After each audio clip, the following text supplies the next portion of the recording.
por que el proletariado llegara al poder. Entonces, muchas mujeres se enrolaron, incluso una reina de belleza de Guatemala fue asesinada en los años 60, descuartizada. Una periodista de apellido Flacker ya nunca apareció su cadáver. Aquí en Chimaltenango, una señora tristemente que trabajaba en Guatel en ese tiempo, no sé qué conversación escucharía y la desaparecieron también, dejando en la orfandad a sus hijos. Y así, muchas mujeres también murieron en el conflicto armado interno porque se enrolaron en la lucha o porque eran familiares de insurgentes. Ahora bien, los insurgentes se tuvieron que ir a la montaña, tuvieron que irse al exilio. Entonces, prácticamente dejaron a sus familias solas. Las familias, las mujeres se quedaban solas en el hogar, entraba el ejército. Y lo primero, como ya vimos cómo se ve a la mujer en el sistema patriarcal como un objeto sexual.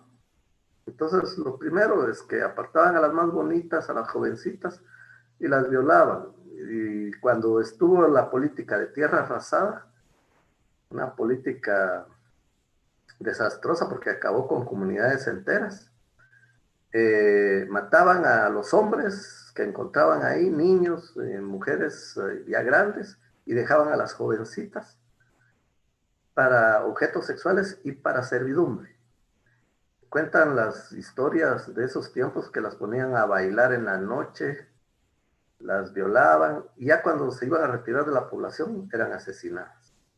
Pero también las mujeres de los soldados, porque miren, en ese tiempo los soldados, a algunos les gustaba pertenecer al ejército, pero muchos los agarraban, aunque fueran menores de edad, aunque fueran estudiantes. Los comisionados militares eran los que se encargaban de estar controlando, llegaban a los pueblos y agarraban a los patojos que anduvieran en la calle y se los llevaban a la fuerza del ejército, ¿verdad?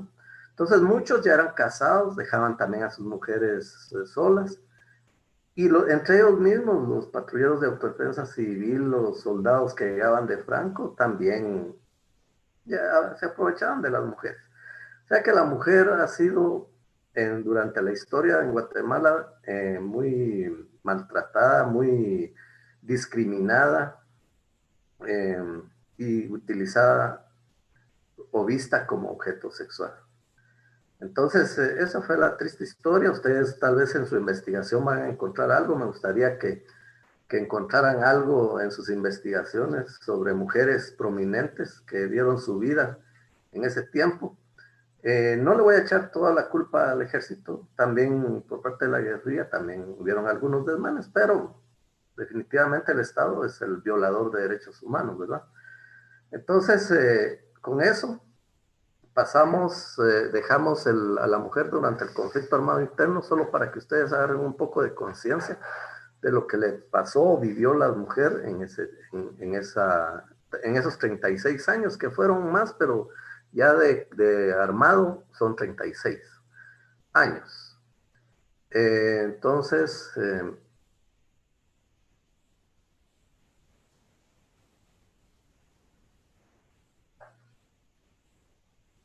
continuando, nos quedamos, cortamos un poquito, ya no hablamos sobre los micromachismos utilitarios y micromachismos encubiertos que utiliza el hombre patriarcal para tener dominio sobre la mujer. El micromachismo utilitario es el que se aprovecha de la capacidad femenina. Por ejemplo, el hombre llega a la casa o el fin de semana, acaban de tener un bebé, y la señora le dice, mira, cambia al bebé. Entonces él, ay, yo no puedo, es que eso solo las mujeres lo pueden hacer. Pero va, y dejan con una nalguita de fuera al bebé, tal vez no a propósito, tal vez no a propósito, pero es algo que atrae el hombre para evitar hacer actividades que supuestamente solo las mujeres tienen que hacer.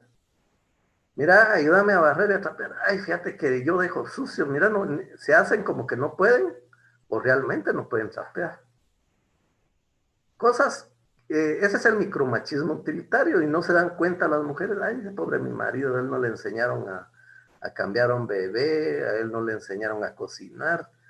Yo sinceramente, yo me muero de hambre, yo prefiero pagar, yo no sé cocinar, solo sé hacer huevos fritos, huevos estrellados y todo, pero cocinar no puedo, pero eso es parte del micromachismo porque a uno no lo prepararon para hacer actividades de una mujer. Y uno puede aprender, pero se pone cuerito uno por el mismo machismo. ¿Cómo va a estar yo cocinando?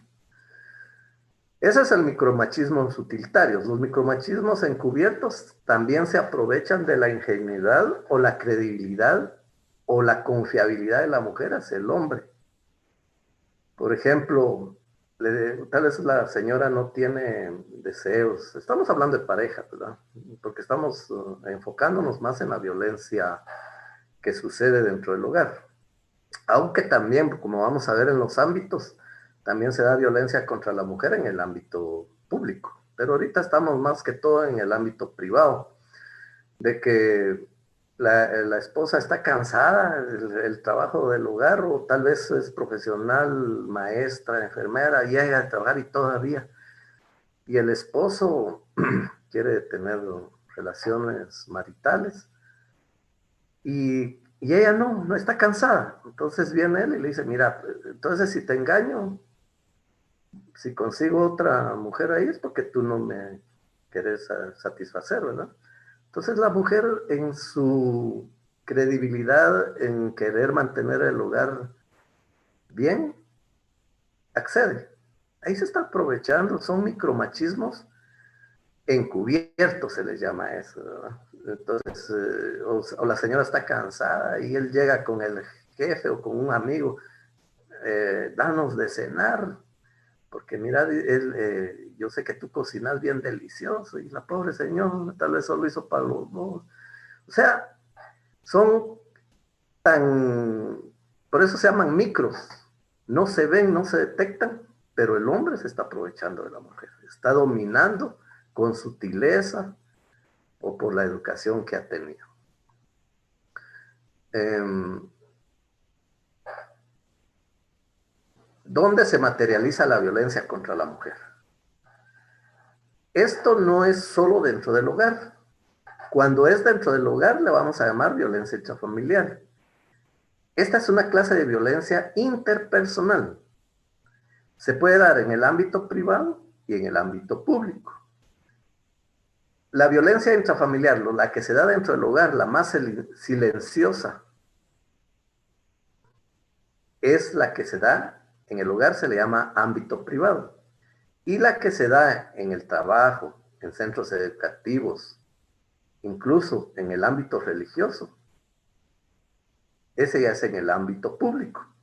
La Corte de Constitucionalidad decretó de que entre vecinos no hay violencia contra la mujer, porque ya se estaba tipificando si un vecino maltrataba física, porque hay problemas entre vecinos, ¿verdad? Pero no encontraron la relación de poder, que ese es otro aspecto de lo que vamos a platicar. Entonces, no por fuerza tiene que ser una violencia de hombre contra mujer, tiene que haber una relación de poder para que se dé la violencia o el femicidio en contra de una mujer.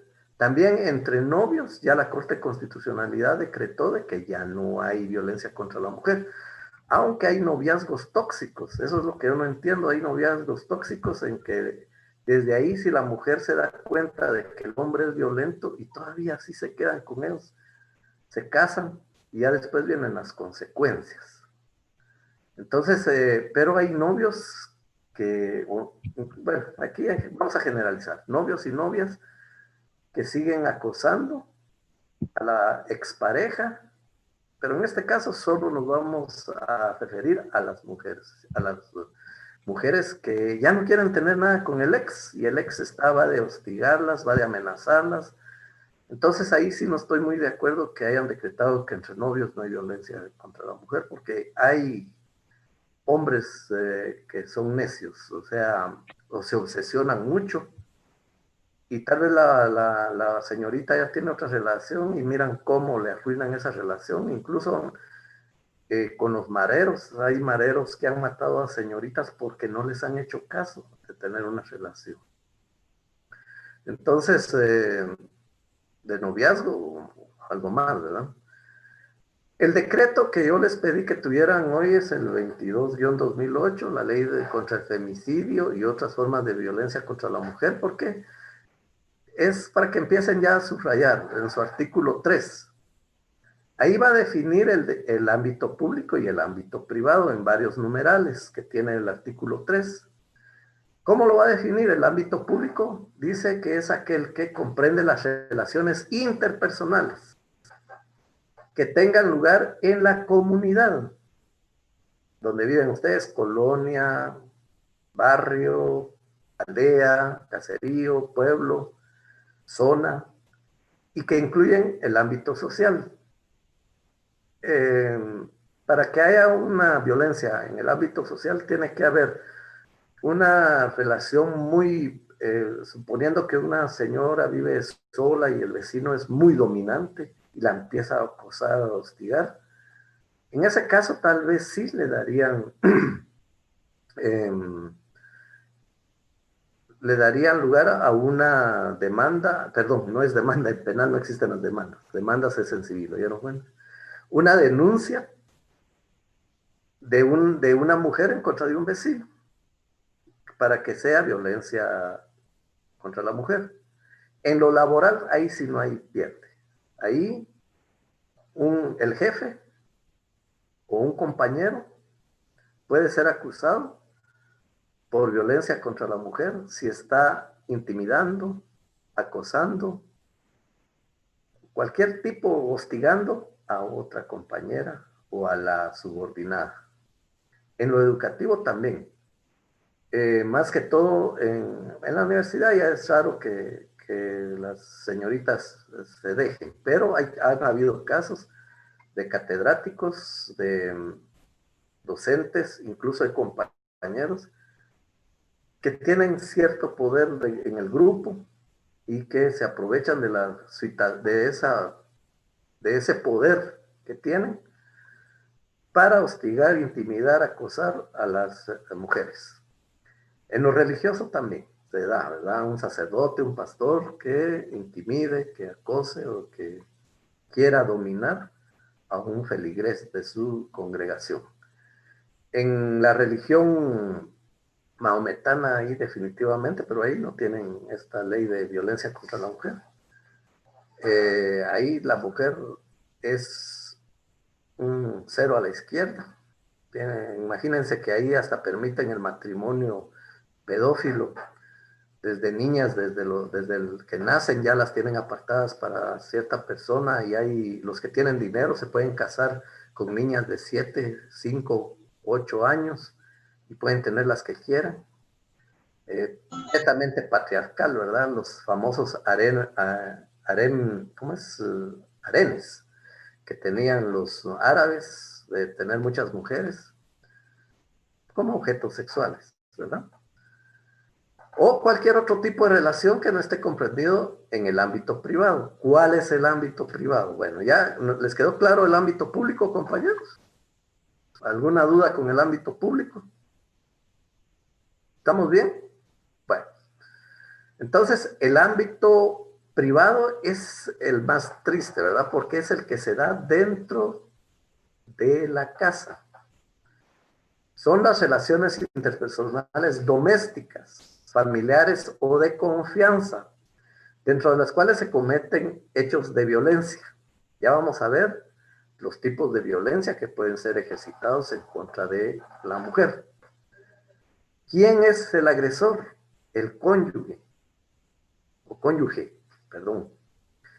El excónyuge, el conviviente o exconviviente, o con quien haya la víctima procreado, porque a veces solo procrean y no llegan a vivir juntos.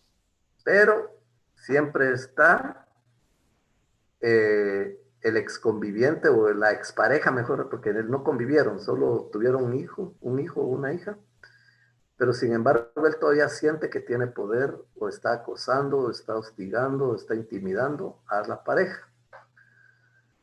Aquí también entra cuando el agresor fuera el novio, exnovio o pariente de la víctima.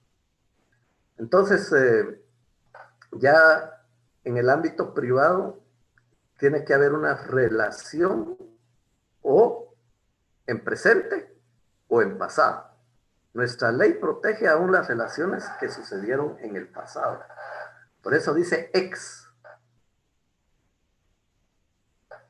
¿Cómo vamos hasta ahí? ¿Está claro o no? ¿Alguna duda, jóvenes? Todo claro. Bueno, ahí tienen sus leyes. Miren, pues, compañeros, ustedes, yo sé que ahorita no, yo no los puedo ver si leen o no, pero si van a ser abogados de los buenos, agarren el hábito de leer un poco todos los días. Y lo que no entiendan, aprovechen ahorita, porque ya para los privados andan viendo quién les explica.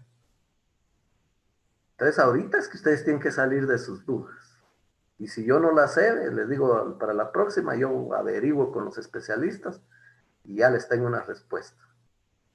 Bueno, entonces los tipos de violencia contra las mujeres tipificados aquí en Guatemala es la física, que ahí ya no va a haber mayor explicación porque como ya vimos la violencia física, ustedes ya tienen la idea de qué es esa violencia física.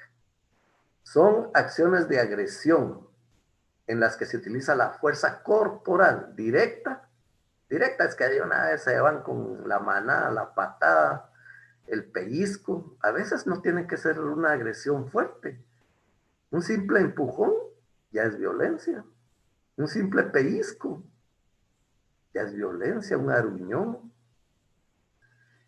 Pero para que se pueda tipificar como violencia contra la mujer, tiene que ser continua. Continua no quiere decir todos los días, aunque hay casos tristes en que todos los días es la agresión física. Pero ya vamos a ver los ciclos de la violencia contra la mujer. Tiene que ser una cadenita o una cadenota, depende de la resistencia de la mujer, en la que sea repetitivo la violencia. Y vamos a ir viendo en los grados, en la escalada de la violencia, cómo empiezan con cosas tan sencillas como un empujón, como un pellizco, y se convierte ya después, que puede llegar hasta el femicidio. Entonces, con la violencia física no hay mayor problema. La psicológica también, ya platicamos sobre la psicológica, solo vamos a ahondar en este tema un poquito. En el sentido, miren, ahí algunos me estaban escribiendo por WhatsApp de que psicológica estaba mal escrito porque no tenía la P y que eso los confundió. Pero la Real Academia acepta psicología con P o sin P. Entonces, disculpen que le ponga un poquito de trampita ahí, pero ahí así somos, ¿no?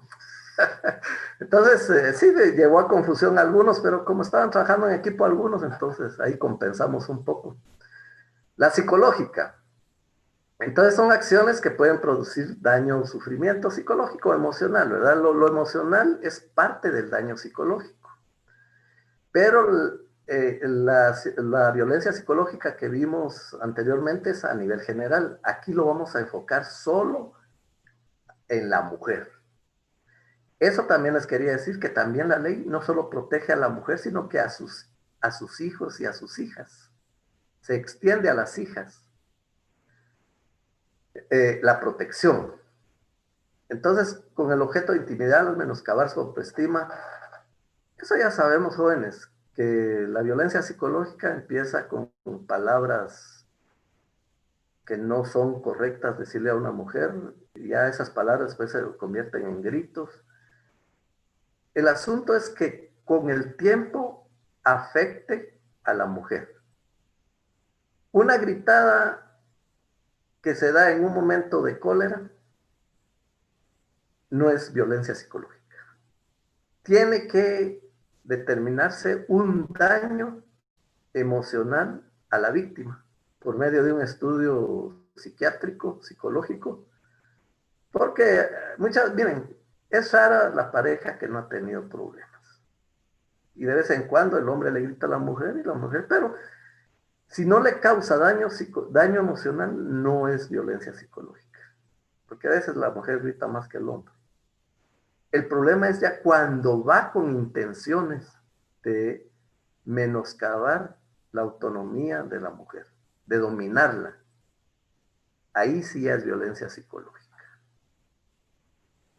Ya cuando logran que la mujer termine con depresión, que ya solo sabe que ya va a llegar la pareja y empieza a temblar, ahí hay un daño emocional.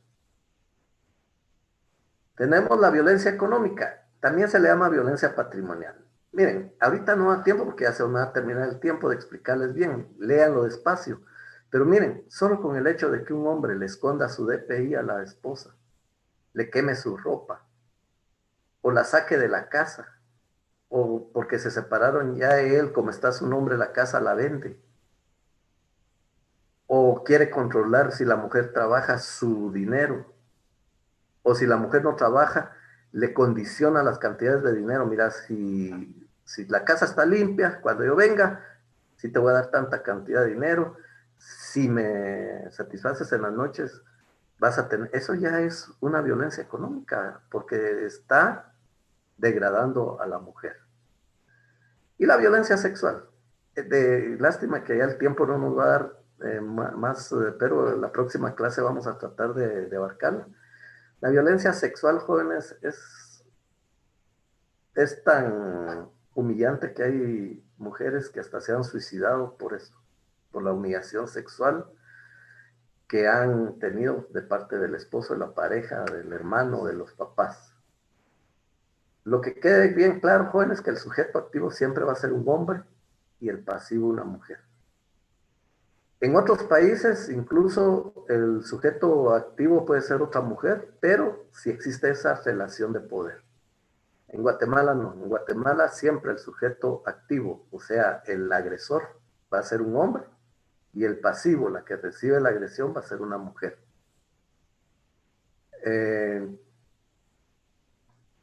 Vamos a tratar de platicar en la próxima clase un poco más sobre la violencia sexual. Solo a grandes rasgos, femicidio, homicidio, parricidio, asesinato, son delitos que se parecen, pero como les decía, en el femicidio, el sujeto activo va a ser un hombre y el pasivo una mujer. En el homicidio es hombre y sidio es matar, ¿verdad? Es eliminar.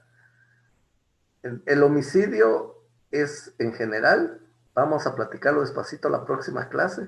El parricidio también tiene sus propios elementos, sus propios sujetos y sus propios verbos actores, no digamos el asesinato. La misoginia, ese es un elemento muy importante en la violencia contra la mujer, porque fíjense que hay hombres que solo por el hecho de ser mujer ya odian a una mujer, la desprecian. O sea, miran a una mujer y sienten repugnancia, odio, sin que les haya hecho nada a esa mujer, pero porque traen problemas de pequeños, algún problema con alguna mujer y le agarran odio. Esa es la misoginia. O hay hombres que miran a la mujer discriminativamente, eso ya es misoginia. La ven como un ser inferior. Eso es la misoginia, compañeros. Entonces, el homicidio, si nos da tiempo voy a empezar a explicar, el homicidio es quien le quitare la vida a otra persona. Ahí no importa si el sujeto activo es mujer o hombre, ahí no importa si el sujeto pasivo es mujer o hombre. Mientras que en el femicidio tiene que caber dentro de las relaciones de poder en el ámbito público y privado. Porque vas a suponer que va un hombre caminando por la calle, asalta a una mujer y la mata. Ahí no hay femicidio. Ahí lo que hay es ya sea un robo agravado o tal vez no le roba nada, sino que simplemente le pagaron para matarla. Ahí lo que hay es asesinato u homicidio. Para que haya femicidio tiene que haber, estar dentro de ese ámbito público o privado Tiene que haber una relación de poder desigual y tiene que existir la misoginia. Entonces, todos esos elementos. El parricidio también, léanlo despacio, van a ver que también hay una relación, por ejemplo, ascendientes, descendientes, una hija que mate a su mamá, ahí no hay femicidio, no hay homicidio, sino que como hay una relación ascendente, hay parricidio. Antes, cuando el hombre mataba a su cónyuge, era parricidio, pero cuando ya apareció el femicidio, ya se va como femicidio. Ahora, si la mujer mata al hombre, a su esposo, va a ser parricidio. Y el asesinato ya es lo máximo, ¿eh? Eso ya es cuando ya se presentan otros elementos agravantes, que ya lo trae el tipo, y que también va a terminar con la muerte de una persona. Entonces, léanlos despacio y pregunten, por favor, si no entienden algo. No por fuerza me tienen que preguntar a mí, le pueden preguntar a su profesor de penales, les va a explicar mejor. Pero si tienen dudas, pregúntenme a mí también, ¿verdad? Yo soy el que les estoy dando la clase. Entonces, los ciclos de la violencia empieza con la escalada. Voy a obviar esto y hasta donde me dé tiempo, voy a pasar de una vez a la gráfica para que miren ustedes que cómo es la violencia psicológica, que la escalada de la violencia empieza con la psicológica, con malas palabras, degradando a la mujer, tratándola mal, despreciándola.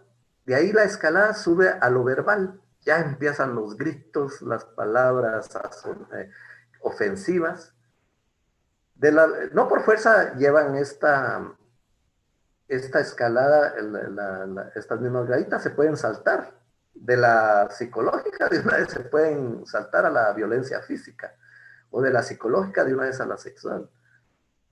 O algunos iban a utilizar los 4 escalones que están aquí. Pero el asunto es de que la escalada consiste en que llega el momento en que la violencia física puede terminar hasta con la muerte, con lesiones graves de la mujer. Esa es la escalada. Ahora con la espiral ya en la gráfica se ve que empieza el círculo que vamos a ver al final, el círculo de la violencia. Empieza primero con la acumulación de tensión, empiezan los problemitas entre la pareja. Llega, eso fue la primera vez, llega la violencia, ¿verdad? Puede ser verbal, psicológica, física o sexual. Llegó a los 6 meses la primera vez. De ahí se arrepiente él, llegan a la fase de calma amorosa. Y él se arrepiente, que eso ya es del círculo, el círculo que no es lo mismo que la espiral, porque la espiral lo que va a ir viendo es el tiempo en que se va cometiendo. Otra vez se vuelve a empezar a acumular la tensión, antes fue a los 6 meses o al año, después es a los 3 meses. Y la espiral sigue su curso, después va a ser a los 2 meses, después al mes, después a los 15 días. Eso es una espiral. ¿Sí me entienden? ¿Estamos bien ahí? El tiempo se va cortando hasta que si no se salen de ese círculo,